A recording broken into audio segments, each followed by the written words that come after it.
Hello, my name is Esme. Hi, welcome to Mother Kit Stuff. Oi, what are you doing here? This is Table Talk.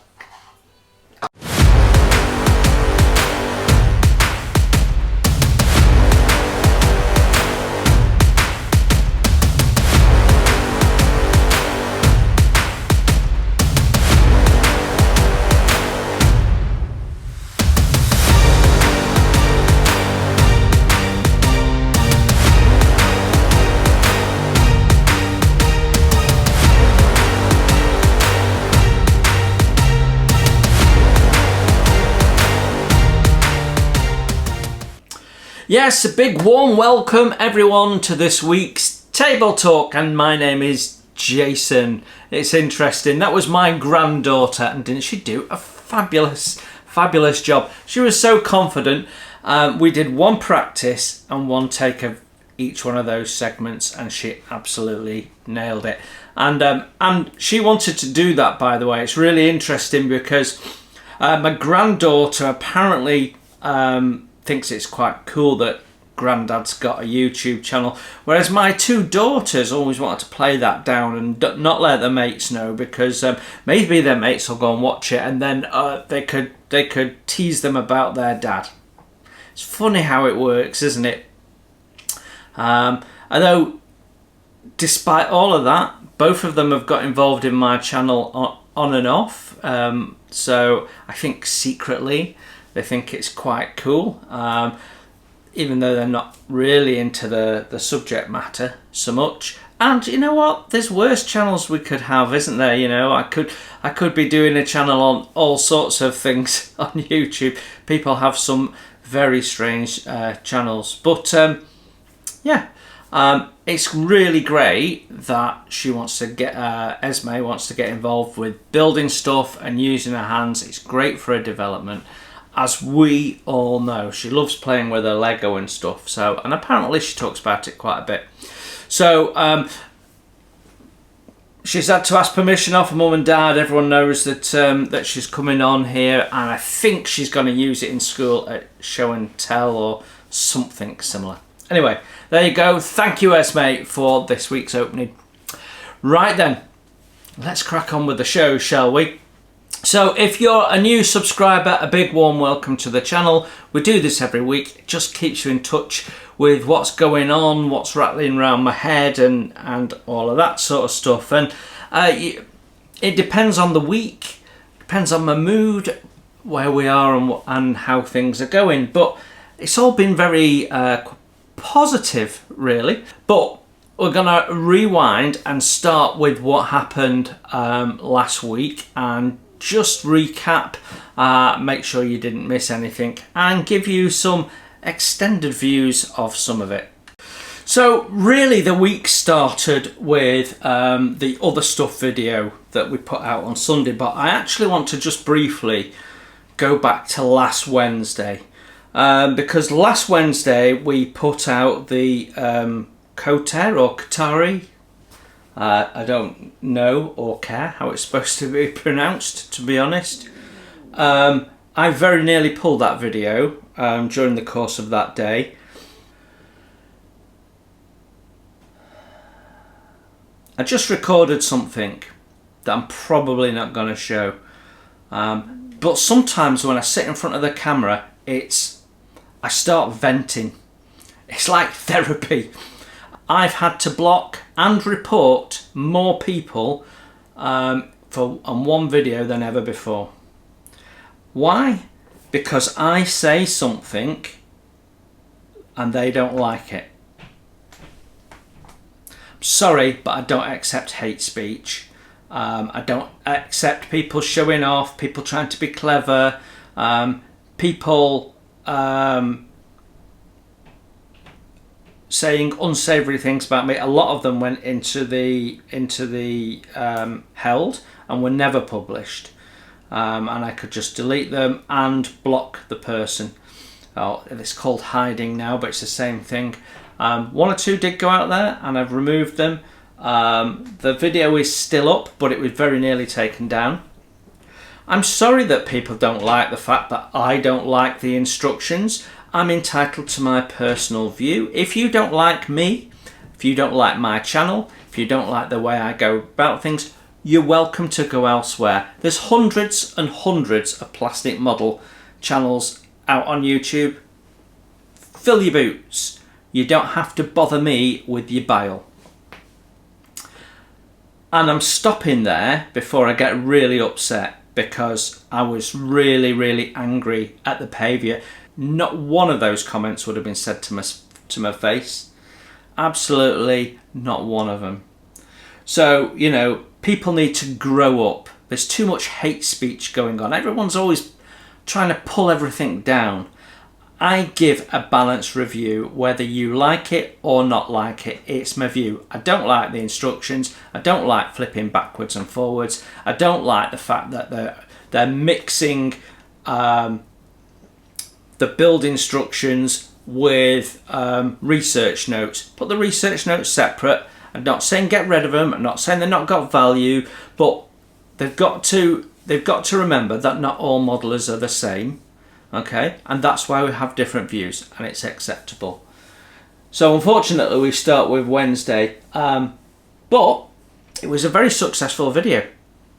But when I look at my like rating, that's the lowest like rating I've had for 91.5% of people that watched the video liked it. That's the lowest like rating I've had for ages. And if look, the one before Table Talk, 99.1. Then the Lady Eleanor, 98.3. Other stuff, 100%. Paint Review, 100%. ICM's Gangster Car, 100%. So 91% is actually a big drop. Isn't it bizarre that when you say something that lots of other people don't say, that people decide to start getting the pitchforks out and marching on you? How utterly bizarre. I mean, there was a time when people used to shout you down if you said that Airfix were making good kits. They've all shut up now, so they've now moved on to other things. So I gave a balanced review of that kit. It's got really nice plastic. I'm sure it'll build up really nice. I think it's overpriced. I would like to see an engine, and I would like instructions that were better constructed. I know other people will like the instructions. I even made that point in the video. But there you go. So that was the start of my week, but it's the only negative part of my week, and it's not really negative. 91% of people enjoyed the video, so that's still a positive. It's still a win, isn't it? So yeah, what I'm more annoyed about than anything is that some people managed to upset me, and I don't usually let them to. But anyway, there you go. Right then, that was Wednesday. Let's now go back to Sunday. Now, depending on whether you're a member or a subscriber, you got a different thing. So if you're a member, you got the Great Paint Reorganising, or whatever I've called it. I can't remember. But I had to reorganise my paints, and we talked about that. We're going to talk about paints later on. That's the topic for today, because putting that video together and editing it, and then we've talked about Gaahleri paints this week. And that's all sort of come together for this week's topic. If you were a member though, you saw Modeller's Health Part 1. If you were a subscriber, you saw Modeller's Health Part 1, which previously had been for members only. That has now had nearly 700 views, and yeah, it's doing really well. The number of people that have said just thank you for talking about it. So we'll definitely touch on it again. I'm not, this really is a channel following me with my hobby. So I don't want to sort of pretend like some other channels do. They pretend to be some form of expert guru and what have you. I don't want to pretend. I have an interest in mental health. I'm a mental health practitioner at work, so mental health first aider, I suppose, which means I can guide people to get appropriate support if they need it, if they're getting stressed or whatever. So I have an interest in it. You know, modeller's health, especially as we're getting older, is important. Health is important, and as men we don't talk about it enough. So I just thought, you know, I actually thought, let's put it out there, see what the response is, see if people are interested. And overwhelmingly people are interested and want to talk about it. So yeah, and we should talk about it more and more. So we will do. We'll do some bits. What I'm intending to do is talk about one or two issues every now and then, and it will be every now and then. And also some sort of healthy eating hacks and ideas and bits and pieces, and exercise tricks and the like, and all of that sort of stuff that might be helpful. Okay, so that was Sunday. Then on Monday we had the paints, Kaleido paints. So let me just, there we go. Here's two I didn't prepare earlier. So Kaleido paints. It was a big review and it's taken me a while to do it, and apologies for that. I actually got the paints before I went away at the back end of August. So you getting them at the end of September. It's been away, and apologies to Gaahleri who sent them to me as well. In the main, most people have been very receptive. In fact, everyone's been very receptive. I wanted to do it justice because they'd sent me the whole paint system to have a play with, and I wanted to do it justice. And the result was, the paints are phenomenal. Really, really good paints. They behave really, really well. I mean, it's just shake and go, which, in all honesty, MIG paints, AK paints, Vallejo paints are not really. They should be, they could be, but they're not really. And that's what we'll come back to later on. But that paint system is really great. Now, you can buy them as individual paints. I think if you buy 5, you get 1 free. You don't need the thinners, because you just don't need to thin them. I mean, it's handy to have them, but as you saw, you could thin it with water.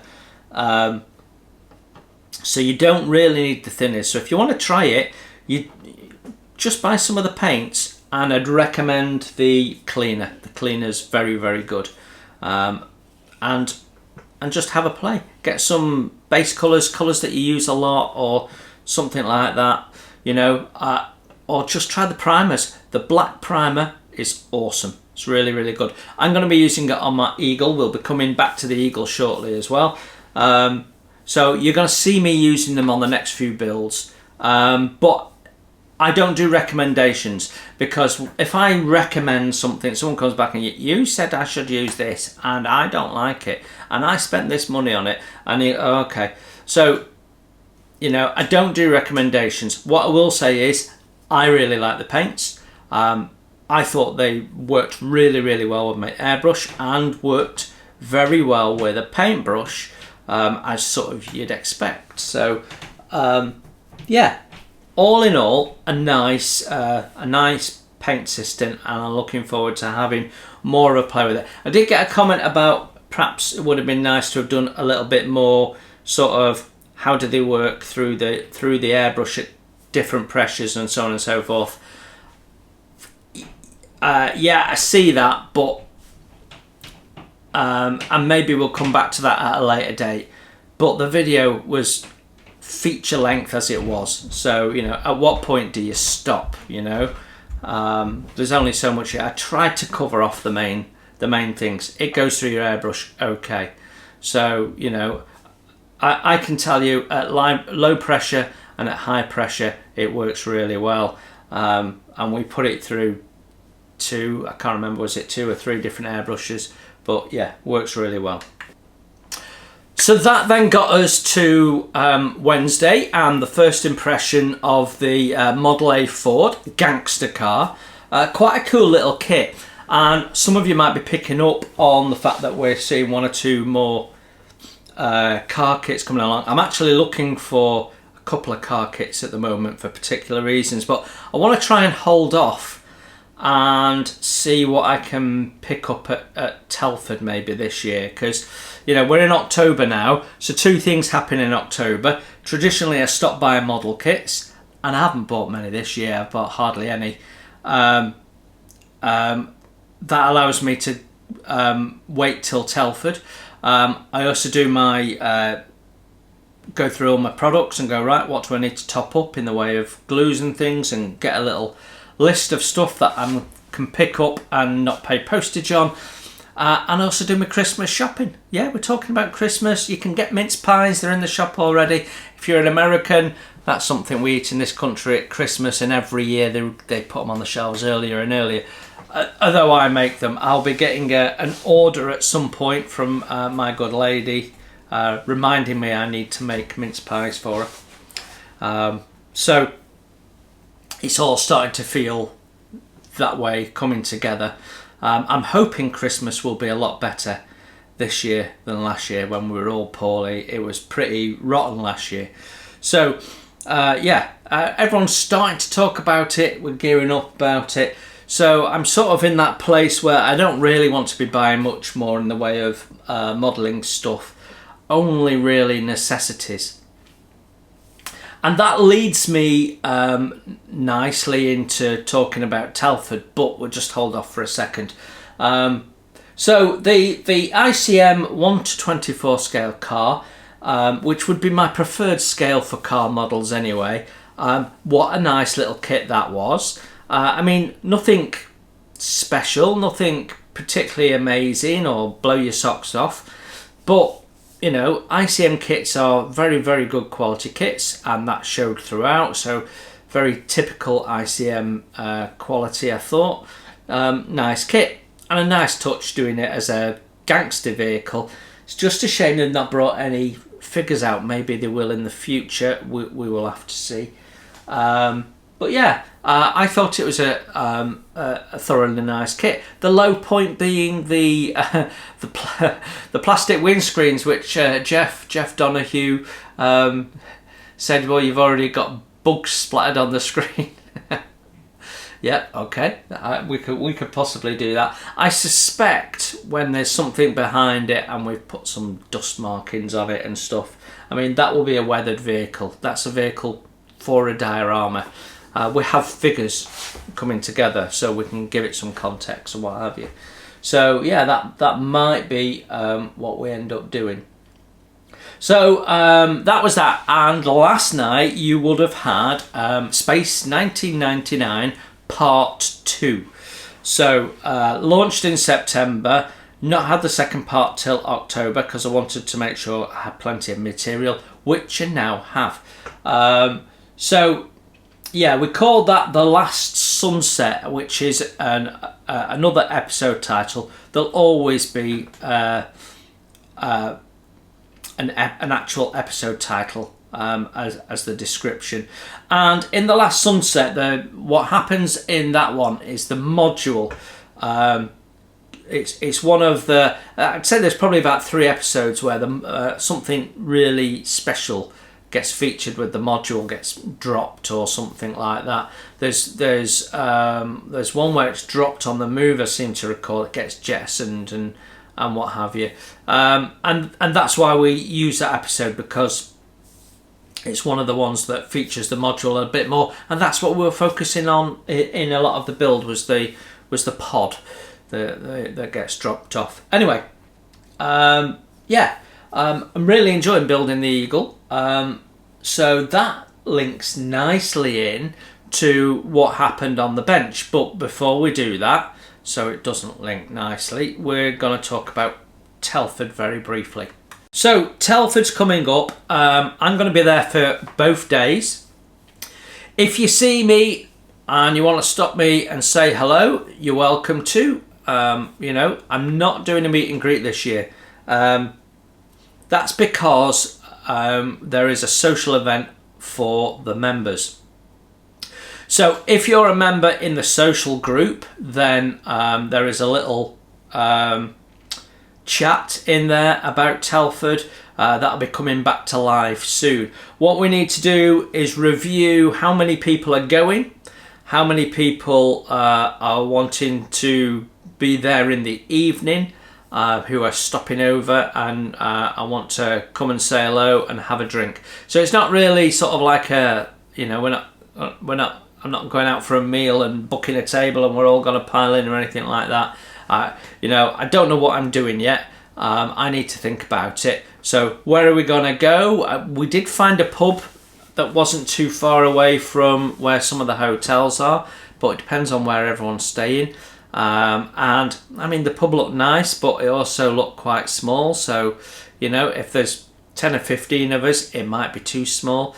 So we might need a Weatherspoons, but then that's going to cause parking problems because we're in town. So I don't know. I might be in that thread going, right, thoughts and suggestions, please. We'll see. But let's start with how many people are actually going and perhaps want to meet up in the evening for a drink and a chat.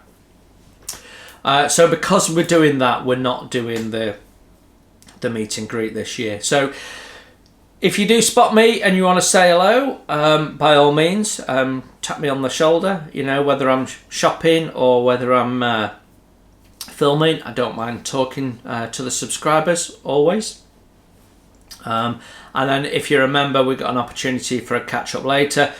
Peter Oxley has threatened to perhaps grab a drink or a spot at lunchtime or something like that.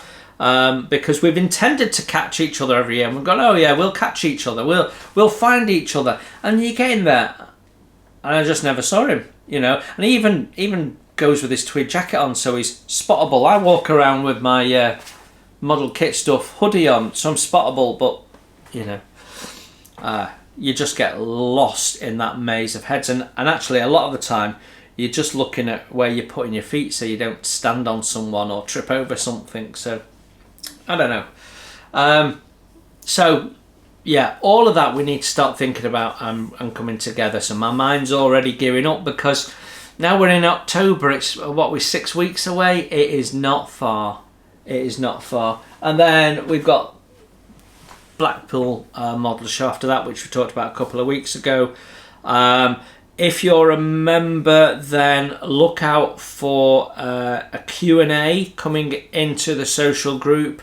I'm going to be, I'm planning an interview and I'd like to have some members' questions for that interview. So look out for that. That'll be going in the social group in the next few days. Right, so there you go. That's the Telford bit done. So let's move on and talk about what happened on the bench. So on the bench this week was the Eagle, and I'm thoroughly enjoying building it. And what we're trying to do is get all the sort of sub-assemblies done up, ready for painting. And I've been thinking about the painting. We'll talk about that in a sec. But let me show you where we've got to. So I think you've already seen this. So the main pod is built up other than the engine bells. That's ready to go. We have the shoulders done. We have the command module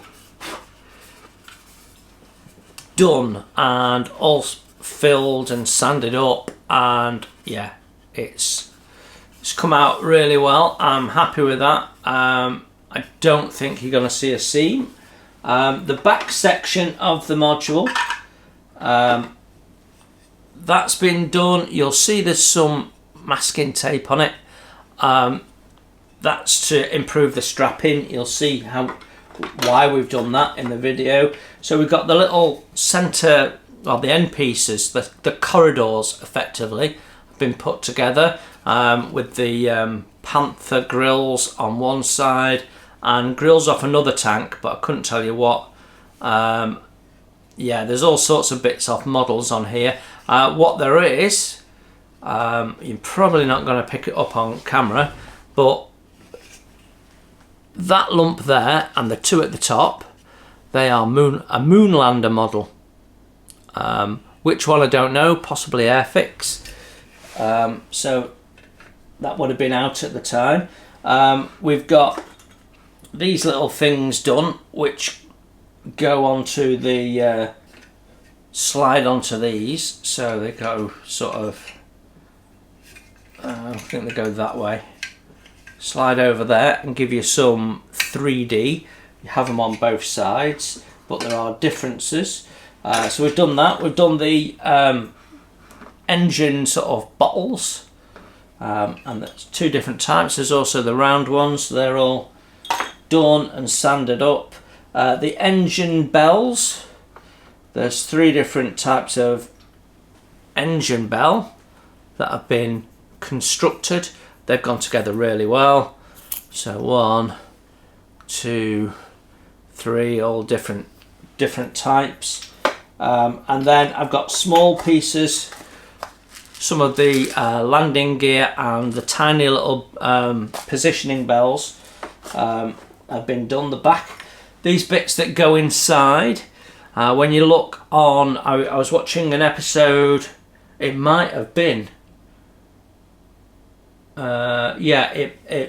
it might have been The Last Sunset actually that I was watching, and you get a really good shot right on the inside of the bells. And actually, because the bells are aluminium, and the outside edge of them are actually blackened and charred when you look on that video. So that gives me the green light to do some weathering on there, so that's good. So we've done that. We've built up the landing gear. I think it sits a bit high. Now I reckon what they've done is they've taken the original drawings and what have you and dimensions, but obviously there's no weight in this, so I think you need to put weight in to drop it down. It is on springs, so it is springy, or I might shorten the rods a little bit so it looks a little bit more compressed and gives you that feeling of weight. So I'm in the process of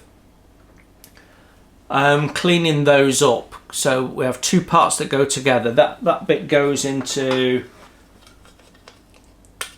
there like that, and then you have a rod sticking down and the springs on the inside, and it all sort of pushes together on that bit there.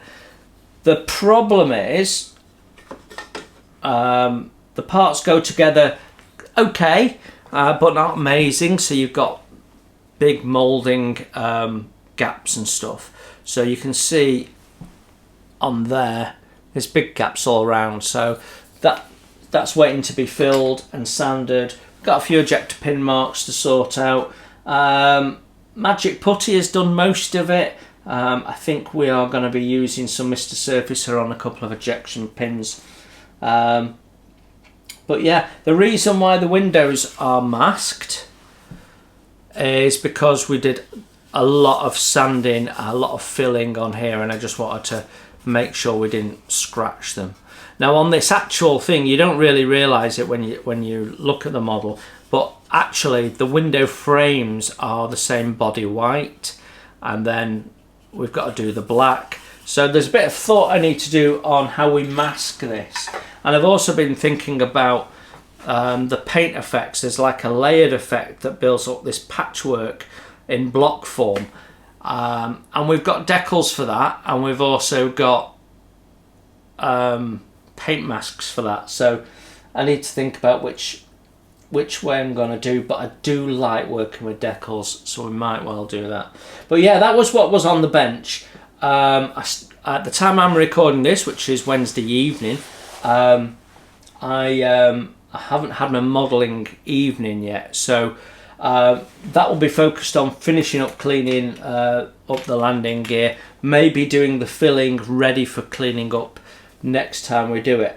I suspect that what we'll do next time we're with the Eagle is we'll do some of the frame build up, and then be painting this lot, and then we'll be going back to frame build up after that. So if you take this for example, I need to paint this, then we have these parts that go onto it, so they can be painted at the same time as that assembled. And then there's your octagonal framework that goes around it. Well, that needs to be built up and it needs to be painted, and then it needs to be installed. So yeah, at this stage I don't know whether I can build it up well enough to fit it, or whether we're gonna have to sort of, I don't know, if we've got gaps and things to fill, you can't then paint it on. So I need to, there's a lot of things to think about, is what I'm saying. But we're nearly at the point where we can start priming and what have you. And yeah, these will be aluminium with black insides and sooty edges. It's gonna look very cool. I might even do some heat staining. Now then, a couple of weeks ago, we had episode 2 of the Lady Eleanor, and in there I was showing you how to improve your blocks. If you remember, what we did was we took the edges off and shaped them, and then we put them in a little bit of wood dye and darkened them, and just presented them a little bit less. They looked a bit less stock than the standard ones you get in the kit, and there's nothing wrong with the standard ones, but they're standard. And you know, part of showing you how to build models, wooden models, is about little tips and tricks that make you improve things. So in that, you saw me use this tool, which is what shaped the blocks. So I put it on the drill and I whisked it round and I opened it up and I showed you the blocks. And then then I actually put it back on the tool and I whiz it again. What you didn't see was that I actually broke this. So I'm owning up now. So I had the speed too high or something like that, and all the little flaps that stick out with the paper on broke off. So I wrecked it basically, which is why I've got this, which is another one, because it is a great little tool. What I'm planning to do, it's a good, I can't remember whether I did a review of this at the time. I think I did. This time it's come with a black one. But what I'm planning to do, because there's nothing wrong with the container, I've done everything that I need to do, and I've, you know, I actually even have this. I can reuse this, glue the new paddles on, and use the sticky back sandpaper, which I've got to say, this is P220 and this was P100, so they've given me two different grits, which is interesting, isn't it? Yeah. So yeah, I've got a different grit, but what I'm thinking I can do is I can glue these on and just repair the paddle and carry on using this pot. I did actually try ripping up the bits of sandpaper and putting blocks in and just shaking it, and it worked, just not very well. So to make sure that I don't completely wreck it again, and it's not expensive, they're a tenner, but in the UK they're very, very hard to come by. I've only ever found them in Cornwall model boats, and I can assure you they're now out of stock because I bought the one they had. It's hard to get model shipways stuff in the UK. It's often out of stock, the kits and things like that. But what I'm thinking is to get a little hand drill, so I can put a hand drill on and I can do it at a slower speed, get the same results, and therefore not overstress it, which is what I must have done.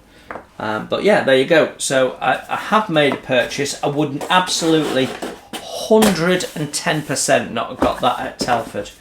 No way that I was going to get that at Telford. So yeah, there we go. Our block shaper, which I think is a brilliant tool. I really do. So the only thing I've got outstanding really on the wood side tools is a rope walk, and I have been looking. Siren do one in the States, but you've got to just fall lucky with when that flipping website's open.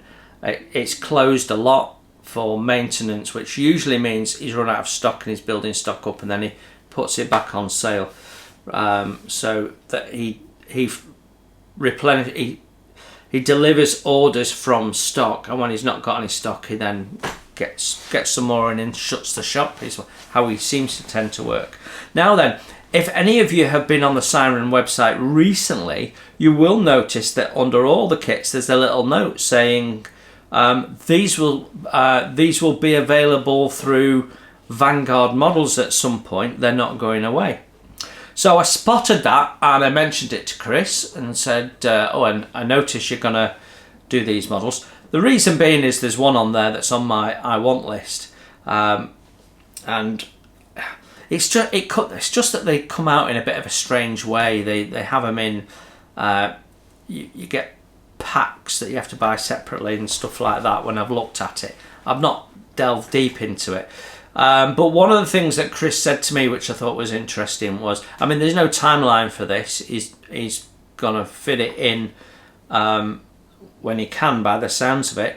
But one of the things that was mentioned was converting it from imperial to metric, which should make so much more sense. So that will be interesting. So watch that space. So even though the Siren website is saying these are going to Vanguard, I didn't get the impression that it was an absolute definite even, and it's sort of like it'll get worked out at some point. But worth noting that it is, you know, it is a thing that is or isn't going to happen, but it's definitely being looked at, which is nice because the models that are on the Siren site are really nice looking kits. They're in the Admiralty style with ribs rather than bulkheads, which are visible. So yeah, they're nice looking models, and they'll be in my sort of top 4 wooden manufacturers, probably, without having ever owned one of their kits, but just from online review I can see that they're up there, and they take it very seriously, and that's, you get a serious product as a result. So it was interesting. I've been doing some research for something that I'm going to be doing. I'm not sure when. I'm not sure whether it'll be a table talk topic or whether it'll be a standalone video, maybe in the Christmas period. I'm not even going to tell you what it is, because someone will be watching and they'll nick the idea and they'll do it before me, and then it'll look like I followed them. But I've been doing some research into different genres of model kits and what sells well and what doesn't sell well. Yeah, so it's really interesting what you can do with AI now. If you word your questions right and use the sort of the correct parameters and double check the thinking, you can get some really interesting results. So yeah, so I've got something coming up which I think people will be interested in, and will be a bit of fun and something a little bit different as well, but we're going to guard that secret for now. Okay, so I think that's covered off most things. Let's have a look what might be coming up next week. Right, okay, so we do have other stuff coming up, which means that the reorganisation of the paints will go out to subscribers tomorrow. Then Monday, that'll go out on Monday, not tomorrow. Then on Wednesday we've got an aircraft first impressions, and then Friday, I don't know. I don't know. Don't know. Probably another Panzer One, I think. Yeah, I think another Panzer One. And if I get time, there might be the first of the members only Dukes of Hazzard build. All depends on whether I have time to do the editing or not. That's going to be irregular over the next 5 months because we're a month in. So I also need to do a little group build update video, which I'll probably record in the morning. Okay, right then, that gets us neatly onto paints then. Does it? Well, we're going to talk about paints anyway. So, paints. I made a comment when I was filming the Kaleido paint system. And at the end, when I'm sort of collecting my thoughts together, and you can see how I do it, I'm thinking it through as I'm talking. So you're capturing my thoughts as they come out. It's not scripted. And one of the things I said was, it's the Holy Grail. So I thought I wanted to expand on that because it then leads into a question about paints in general. So what I mean by Holy Grail is I mean a paint system like I had when I was a kid. So when I was a kid, I used tinlets of enamel paint, Humbrol, that I bought from a hardware store in the village of Poynton where I lived. And I used to thin them eventually when I got older with white spirit. Before that, I didn't thin them, I just mixed them. And I slapped it on and the paint was thick. And it's one of those things, when you learn to thin paint, then you get some finesse on your model. And that is the very first push of the snowball that's then going to grow into improving the finish of your models. And that one paint system, I could paint anything. Once I started using white spirit to thin stuff, I could then make washes. I could then improve the look of my paint and the finish of my paint. I could mix paints and make my own colours. I could do all of those things with one paint system. Then when I was 16, 17, I got my first airbrush. It was a Pash or Pistache or something like that. And it was single action with a needle that was like a knitting needle. It was huge. I have no idea what diameter it was. Must have been a 7 or something. Maybe not even with the point. It was huge, and I didn't have a compressor. I had a spare tyre with a foot pump to pump air into the spare tyre, and then I had a VW windscreen washer bottle with the associated plumbing as an air tank. So the spare wheel put air into the air tank, and that held it under pressure, which would then feed the airbrush.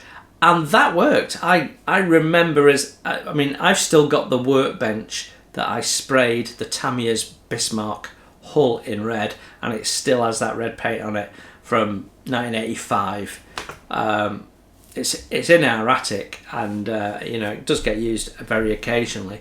But that was my dad's Black & Decker DIY model bench thing that he'd bought. And it was great for painting plastic hulls because you could wind it closed, and it had these little plastic blocks, and it'd clamp it, and away I go, and spray paint it. And I used enamel paints for that as well.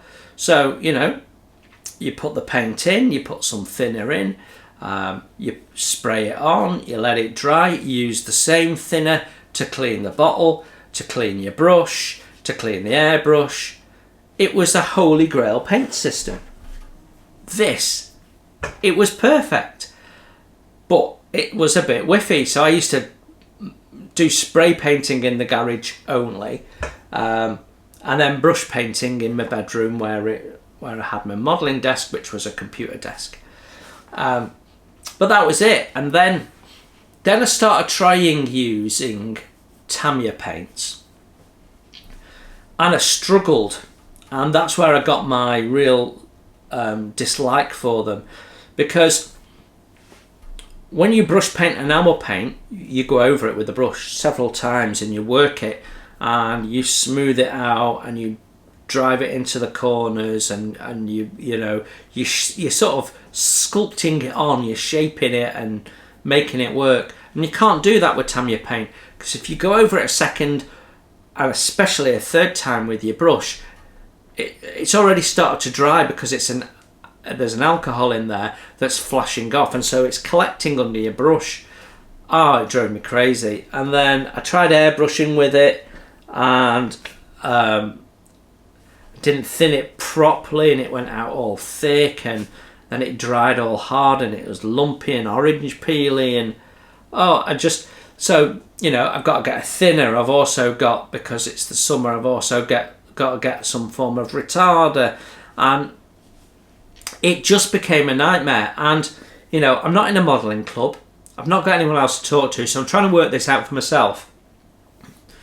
So you've got all these model magazines which are saying, I use Tamiya paint, I use Tamiya paint. I'm going to BT's and buying Tamiya paint and getting it home and going, why is everyone going on about Tamiya paint? It's awful. Because it didn't work as well as my enamel paints. And then you start seeing in the model magazines Vallejo and figure painters who are doing these amazing busts and stuff using the Vallejo paints. And so you get those, and yep, they're definitely better than the Tamiya ones, but they don't come without problems. You've got bottles that clog and what have you, and then you've got, that also needs thinning, because sometimes it's thick and sometimes it's thin, and depending on your temperature in your room, that it behaves differently, and you get tip dry because it's acrylic and therefore it's drying quicker, and so it's more of a faff to work with it. You get great results, but then you handle it. I'm used to handling things with my hands, and it's rubbing off, you know. So I've actually got to prime it, which I never had to do with enamels. So then you're getting primers and what have you, and all the people in the magazines are going, yeah, Vallejo paints, yeah, Tamiya paints, and yeah, I prime it with this, and I mix it with that, and I thinned it with this, and suddenly putting paint on your model has gone from being a nice, simple, easy task to some great big atomic theory that you've got to study to get right. And then you've got MIG coming along, and then you've got AK coming along, and so we get all these paint systems. I now have 10 different paint systems, not including weathering paints, because that's what they are. They're just thinned down paints, aren't they? So, you know, if you exclude my weathering, I've got 11, I just spotted another one, 11 different brands of paint. I've got 11 paint systems, 11. And they all have pluses and minuses. Some of them I bought in, I've tried and I don't like. Some of them, I've been buying because I like. Some of them I used to like, and then I found a better one, so I'm running them down and replacing with that. And I've ended up with 10 systems with 10 lots of different thinners, and it's become a bit, painting models has become almost a genre in its own right. It's so complicated now that we've forgotten how easy painting a model used to be. And that's the holy grail, getting back to that simplicity. One paint system that you can use with your paintbrush, that you can use with your airbrush, has the colours you want, which this doesn't yet, and you can just go. You can mix your colours, you can spray it on, you can brush it, you've got clear coats that work with it, your washers and weathering products will work with it. That is the holy grail. One paint system, get rid of the other 9, 10 that you've got. It's certainly my holy grail. And I don't know if other people feel the same, whether they feel like they just want one paint system so they don't try other paint systems because they're familiar with Tamiya, so they keep plodding on with Tamiya. I personally feel that lots of people plod on with Tamiya because it got so well marketed in the 90s, especially, that, you know, it's like people that used to say, oh, I'll never buy an Airfix kit in the 90s, and go, oh, what's wrong with Tamiya paints? But all you've got to do is, you know, I don't want a list of all you've got to do to make my paint work. I want to take the top off and the paint to work. That's what I want. Now, you could argue you've not got that with enamels because you've got to thin it, but I work on the basis that you have to thin every paint system, and so far this is the only paint system I've ever had where I've not felt I needed to thin it. Although I could see why you'd perhaps want to in some circumstances, but it's a holy grail paint system because you can brush paint with it, and you can airbrush with it. So the Kaleido paints I thought are outstanding. What their shortfall is I don't know who they developed them in partnership with. I got a suspicion, but I'm not going to say because I may be wrong. But they appear to have developed it in conjunction with maybe a modeller or modellers who doesn't really do military models, and they've gone and launched with narrower genres of paints to start with. So, which for me I think is probably a mistake. If you're going to launch paints at modellers, you start military, and then you add automotive and what have you, but you absolutely start with military. Anyway, they haven't, but what we've got so far is an excellent range of paints. So what does that mean for the rest of them? Well, I've already, as you saw if you remember, I've already packed some up, and someone said, oh, the Vallejo paints are great if you paint figures. Yeah, they are. These will be as well when you've got the right colours. You can brush paint with them, and that's what I'm trying to get to. People have Vallejo paints because they're good for brush painting.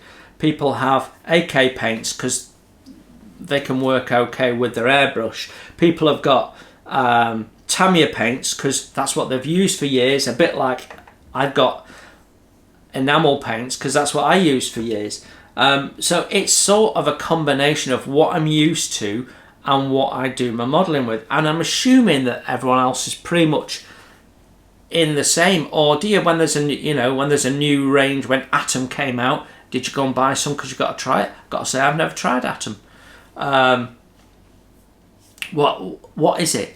I mean, I've been over the last 2 years migrating back to enamel paints because I need that holy grail experience. I want the simplicity of this is the colour, and I can choose to put it on with my brush, I can choose to put it on with my airbrush, I can thin it, and I can seal it, and I can put weathering products on it. And for me, that's enamels. And since they got reformulated due to European Union legislation, they're a lot less whiffing if you use odourless white spirit.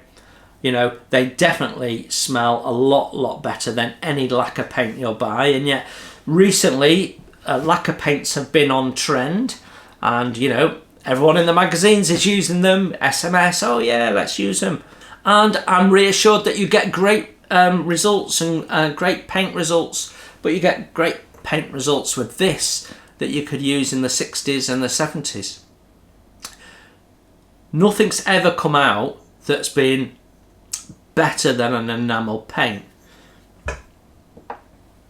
This is the first time I've thought, is this as good as an enamel paint? Because it's not got the odour, even less odour than enamel, and it behaves like an enamel. Now they've compared it to a lacquer paint, and I suspect they've done that because lacquer paints are on trend and everyone wants to use a lacquer, but nobody wants the smell. So that's their sort of target audience, I guess. Or what I'd say is these work as well as enamels, not dissimilar drying times as well. So 20 minutes to half an hour touch dry, as with an enamel. I mean, you hear people say, oh, you've got to leave it for 2 days. No, that's oil paints. Oil paints, not enamel paints. Different thing altogether. And if you're waiting two days for your oil paints, then you're not aware that if you clear coat them, your oil paints become instantly touch dry in about half an hour. And now you're aware. So, yeah, paint systems. How many have you got?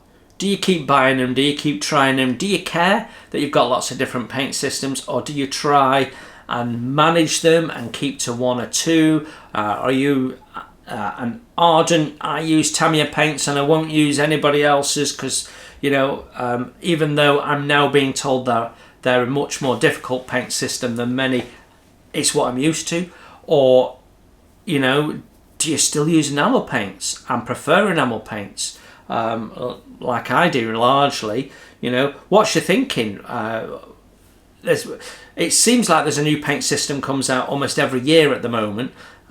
So we had Atom recently, we've got this, you've got next gen of AK, you've got Gen 2, Humbrol, you know, it becomes a bit of a minefield. How do you navigate that? Do you buy into it? Do you ignore it? Do you see what your mates say or other people say, or talk to other modelers and work out whether it's worth going into? Are you relying on people like me to do a system and review it and use it on the channel for you to make a decision? I don't know. For me, I'm trying not to try new paint systems unless they look really interesting. And when they said behaves like a lacquer, I had to see for myself, and I'm really glad I did. So I'm not pushing those paints. You will find underneath the 10% discount if you want to try them for yourself. If you don't, that's fine.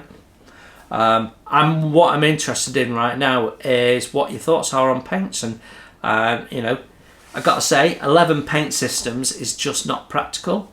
But at the same time, I'm not getting rid of them, because if I do, then next time I need the colour, it'll be, oh, it was in that paint system I got rid of. So you can't get rid of them once you've got them. It just becomes a bit of a huge thing to manage. And on my paint spreadsheet, you know, you've got my first column is Humbrol, and then I have an alternative in different brands and keep count of whether I've got it in or not. So it's easy for me to find it, but you know, that's just getting a bigger and bigger spreadsheet, and I could do without that. So there we go. Paints, what's your thoughts? How do you manage it? Do you manage it? Do you want to manage it? Do you stick with what you know? Let me know in the comments below. Until I see you next time, you enjoy your modelling. Have a great time. Bye for now.